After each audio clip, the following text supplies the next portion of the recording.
Hi everybody, welcome to my channel, Rosie Cooks. Sometimes I cook, sometimes I just talk. And today, I'm going to tell you guys how I got on doing YouTube. Okay, a lot of people will ask me, how did you start your channel? How'd you get on YouTube? So I'm going to tell you the whole story of how and what I did and how all the tripping that I did, trying to figure things out, because it might help some of you guys who might want to start a channel. Okay. So first of all, the reason I really wanted to start the channel, the real reason in the very beginning, was because I wanted to leave something for my kids. I figured when I'm old and I'm in a wheelchair and I don't know who I am anymore, they could look at YouTube and say, oh, look at mom. She was so young. Look at her. I wanted to leave something for my kids. It really wasn't with any other intent when it comes to YouTube. So first of all, I love to cook, always have.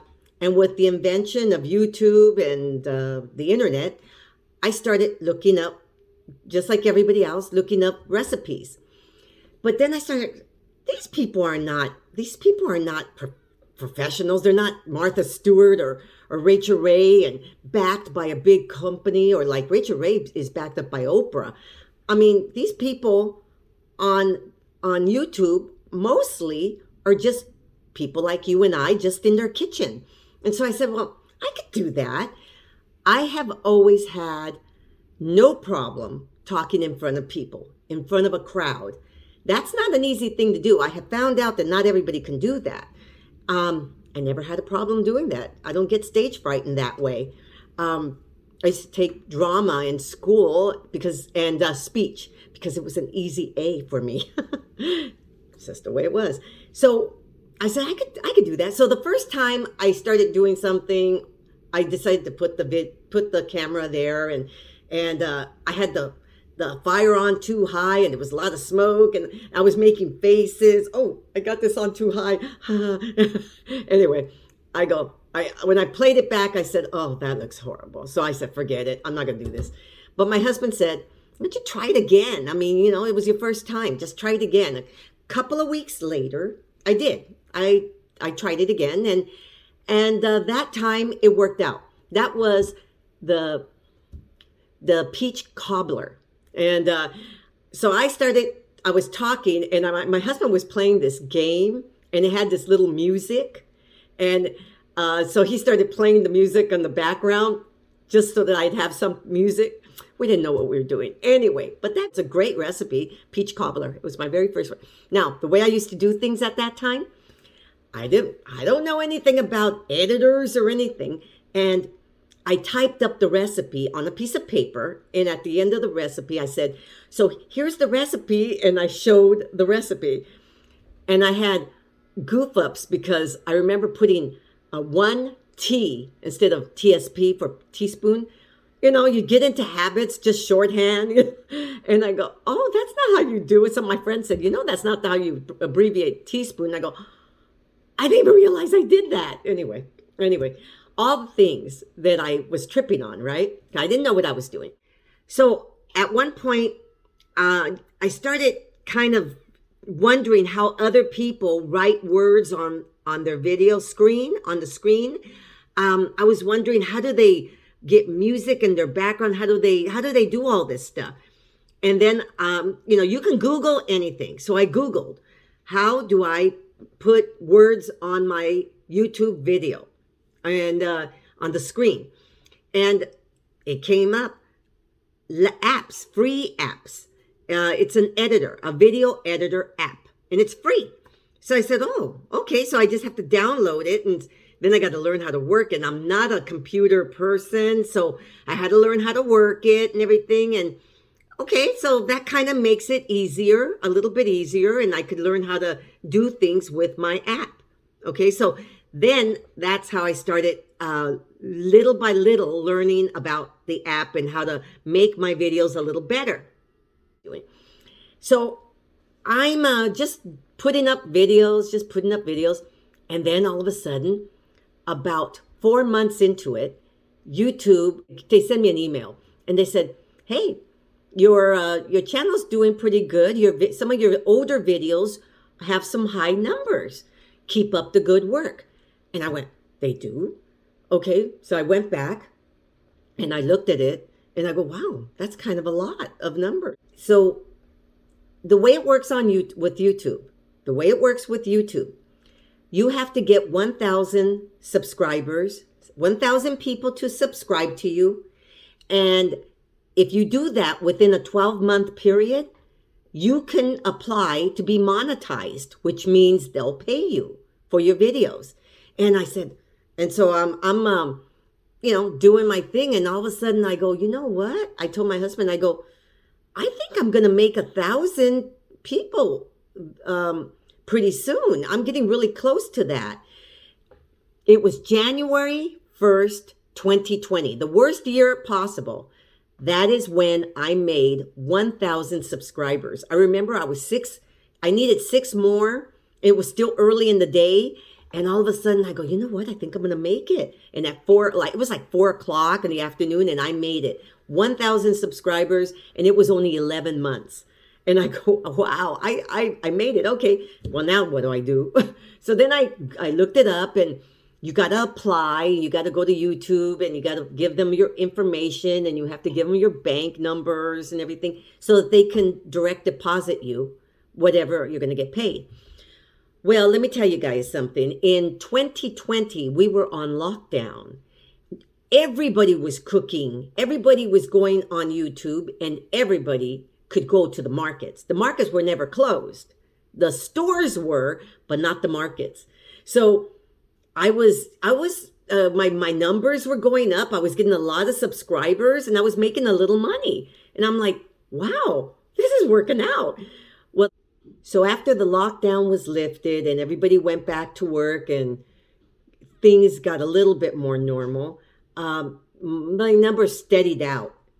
During 2020, it seems like my subscribers were really growing a lot, but it kind of steadied out and just everything slowed down a little bit. So at one point, I ended up wondering about that picture that's on your video.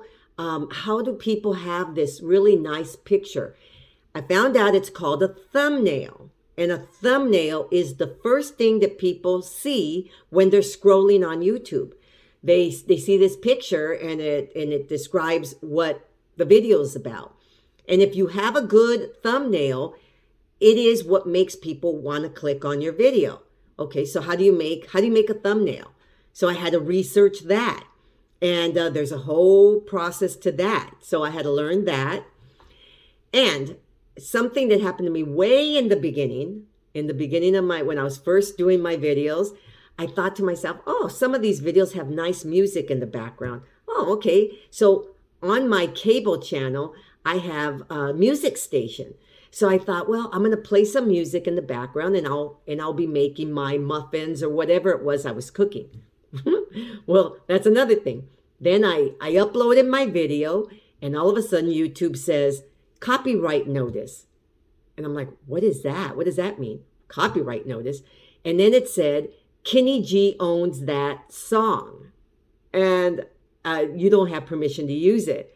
And I'm like, oh my God. So basically I wasted that video. I had to take it down because I didn't know how to take the music out of the background. So that was another thing I had to learn. How do you put music in the background? That came from my editor. And also YouTube has free music that you can use.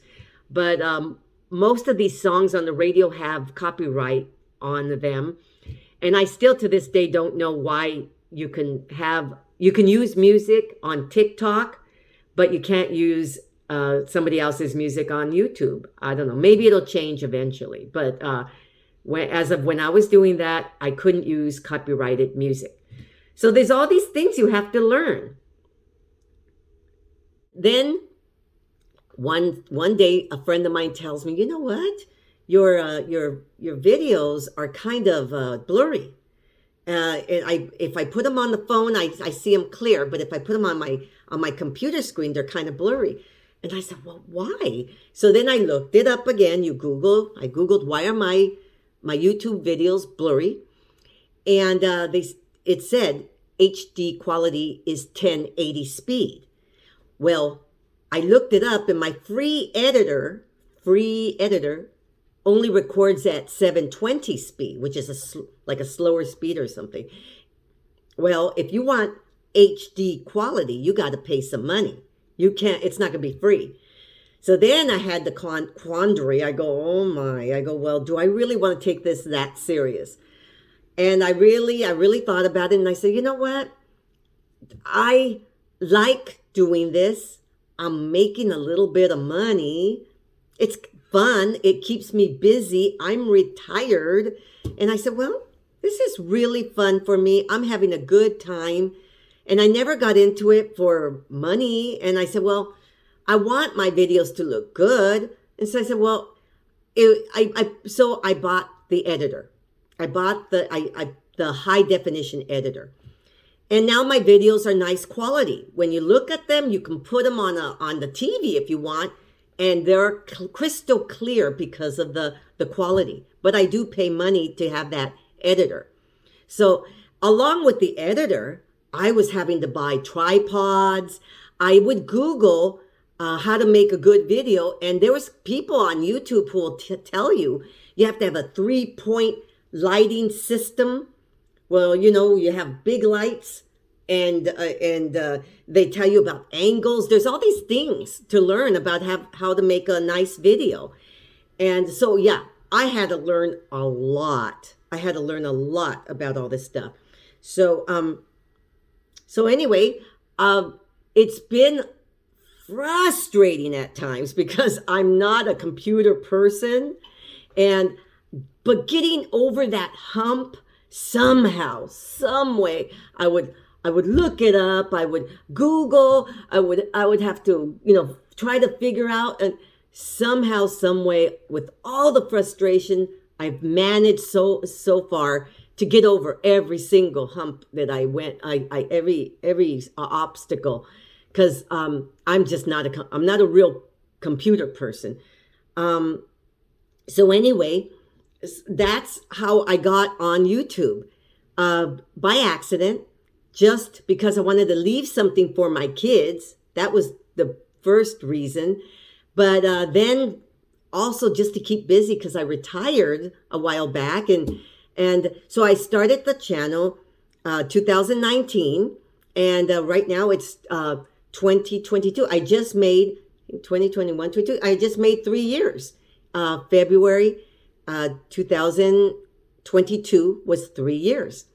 And I'm close to 25,000 subscribers, which is, I'm just proud of myself for doing this little thing that I started.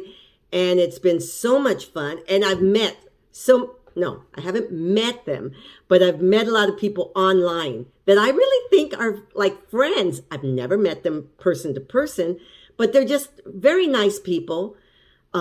Pennsylvania, Georgia, people, talk to me from Egypt, over the pond, in London. I've learned things.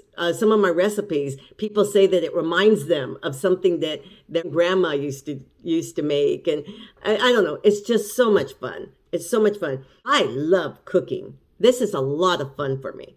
So anyway, that's how I got on YouTube. And I just wanted to share my story because a lot of people ask me, how'd you start doing that?